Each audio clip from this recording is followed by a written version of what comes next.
इन बातों की भनक ज्योति को लगी तो वो मीरा को लेकर सीधा सरपंच के वहां पहुंची। सरपंच जी, हमें आपसे इंसाफ चाहिए था।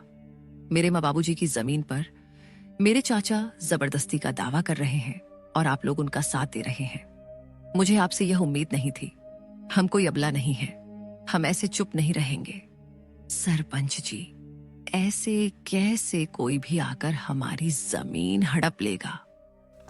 थोड़े समय बाद धर्मपाल, विमला और कमल भी वहां पहुंच गए और वहां पर नाटक करने लगे। सरपंच जी, हम तो बस इनकी भलाई चाहते हैं। भाई की मौत के बाद हमने ही इन्हें पाला है। आप तो यह अच्छे से जानते हैं।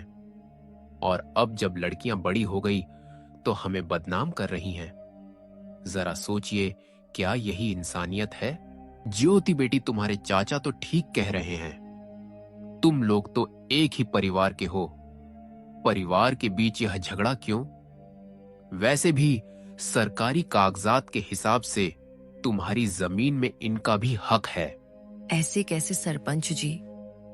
यह लोग हमारी मजबूरी को देखकर हमारा फायदा उठाने आए हैं।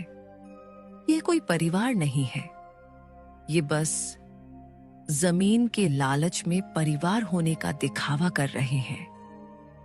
ये सब बात चल ही रही थी कि तभी पटवारी भी वहां आ जाता है।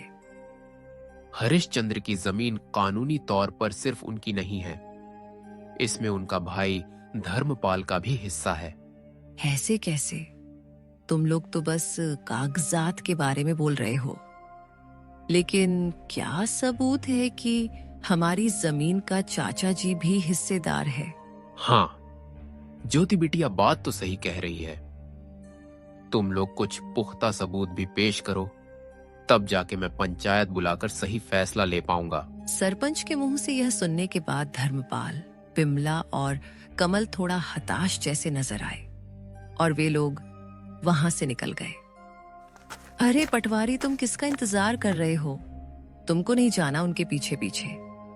कितने पैसे खिलाए थे मेरे चाचा ने? ज्योति के ताना सुन के पटवारी शर्म से वहां से निकल जाता है। बिटिया, मुझे गलत मत समझना। मेरे आंखों के सामने जो आया मैंने उसे ही सच मान लिया। इस बार मैं अच्छे से जांच पड़ताल करके एक नतीजे में पहुंचूंगा। आगे से मैं धर्मपाल के बातों में नहीं आऊंगा।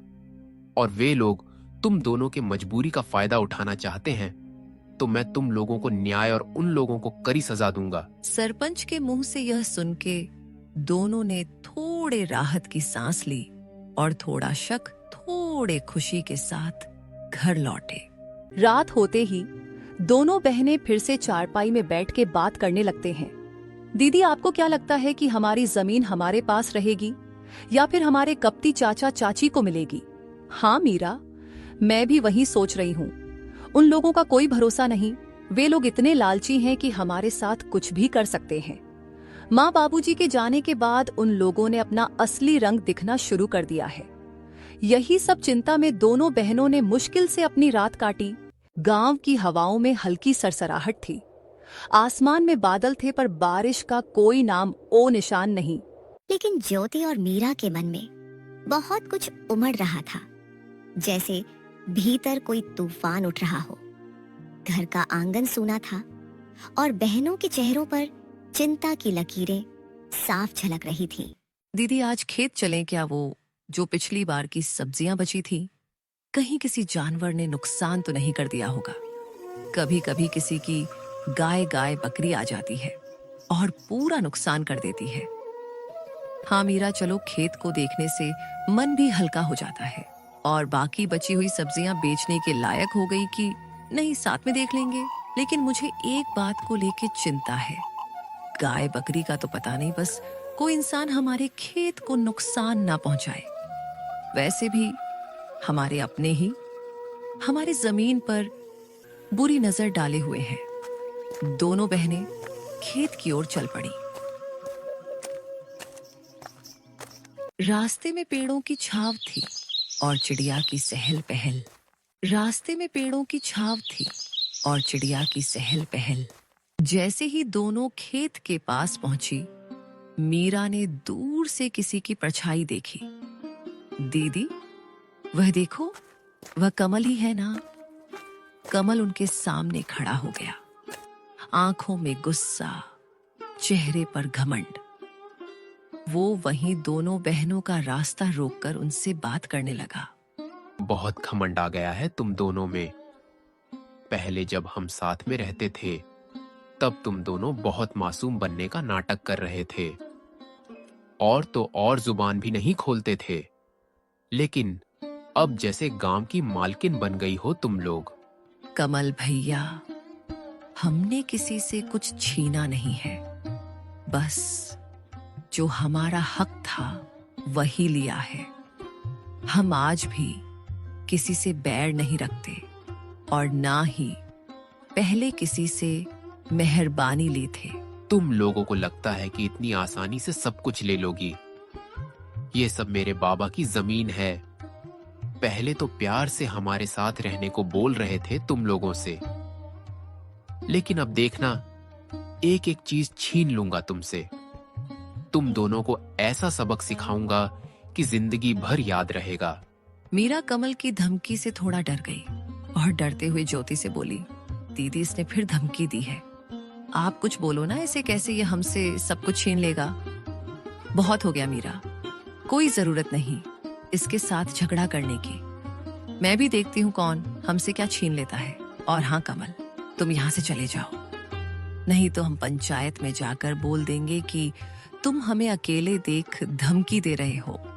हाँ, जा रहा हूँ, लेकिन हाँ ज्योति, तुम बहुत ज्यादा ऊपर उड़ रही हो। संभाल के रहना, कब नीचे गिरेगी पता ही नहीं लगेगा।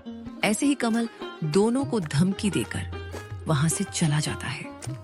कमल की धमकी भरी बातें सुन के दोनों थोड़े मायूस हो जाती हैं। ज्योति, जो अपने बहन के सामने हिम्मत से खड़ी हुई थी, उसके मन में भी डर था। वो मन ही मन कमल की बातों को लेकर बहुत चिंतित थी। कुछ समय के बाद दोनों बहनें घर लौटे।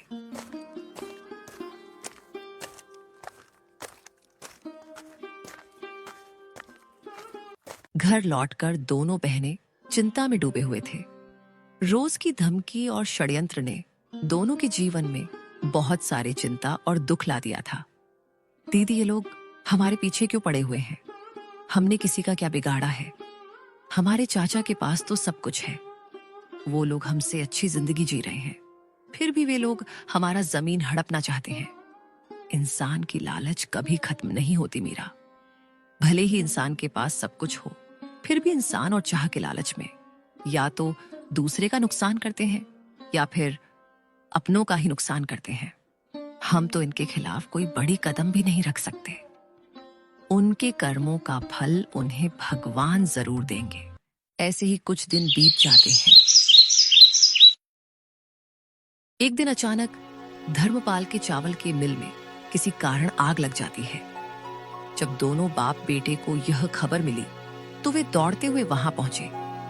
मिल के बाहर लोगों की भीड़ जमी हुई थी, लेकिन गांव वालों ने पहले से ही आग बुझा दिया था। धर्मपाल और उसके बेटे को देख गांव वाले कान्हा फूंसी करने लगे। अरे, यह आग ऐसे ही नहीं लगी। यह तो धर्मपाल और उनके परिवार के किए गए बुरे कर्मों का नतीजा है। उन्होंने बिन माँ बाप के उन दोनों लड़कियों को बहुत परेशान किया था। अब देखो क्या हुआ इनके साथ। हाँ भाई, बिल्कुल सही कह रहे हो। मैं भी वही सोच रहा था। भगवान बुरे कर्मों का सजा इंसानों को जरूर देता है। भगवान के घर देर है लेकिन अंधेर नहीं। गांव वालों की बात सुन के दोनों बाप बेटे गंभीर चिंता में चले गए। ज्योति और मीरा के प्रति उनका जो व्यवहार था, वो सोच के धर्मपाल को बुरा लगने लगा। तभी दूसरे गांव का एक जमींदार आया, जिसके साथ धर्मपाल यह चावल के मिल का व्यापार करता था। अरे ओ धर्मपाल, मिल में तो आग लग गई। मेरे पैसे तो सारे डूब गए। तेरे भरोसे मैंने तेरे जमीन में मिल खुलवाकर व्यापार किया था। अब तो मेरे नुकसान का भरपाई तुझे ही करनी होगी। सेठ जी, पता नहीं यह हादसा कैसे और क्यों हुआ, लेकिन आप निश्चिंत रहें, मैं कुछ ना कुछ करूंगा। आप मुझे थोड़े मोहलत दे दो, बस अरे कैसी मोहलत तेरे साथ व्यापार किया, वही तेरे लिए बहुत मदद हो गई। अब मैं तेरे लिए कुछ नहीं करूंगा। मुझे मेरे पैसे वापस कर और उसके बाद तू अपने रास्ते सेठ जी, आप ऐसा मत कीजिए। इस मुसीबत के घड़ी पे आप यूं मुंह मत फेरिए। मैं कुछ भी नहीं जानता। मुझे बस मेरे पैसे चाहिए। बहुत मदद कर चुका तुम लोगों की। तुम जैसे लोगों के साथ मैंने व्यापार किया, वही बहुत बड़ी बात है। तुम लोगों के लिए कुछ भी करना पड़े करो, बस मुझे पैसे दे दो। ठीक है, फिर आप मेरे इस जमीन को ले लीजिए। इस जमीन से तो आपका थोड़े से कर्ज चूकता हो जाएगा ना। अगर हो जाए तो मैं आपको कल जमीन के कागजात भेज दूंगा, और बाकी के पैसे मैं नहीं दूंगा, क्योंकि आप भी मेरे इस चावल के मिल का हिस्सेदार थे और आपने इससे मुझसे ज्यादा मुनाफा कमाया है। अब इसका पूरा नुकसान मैं अकेला क्यों झेलूं? ऐसा है क्या? ठीक है, तू मुझसे दुश्मनी मोल ले रहा है, देख लूंगा तुझे। फिलहाल तू मुझे अपनी इस जमीन के कागजात भेज दे, बाकी के पैसे तो मैं तुझसे बाद में वसूलूंगा।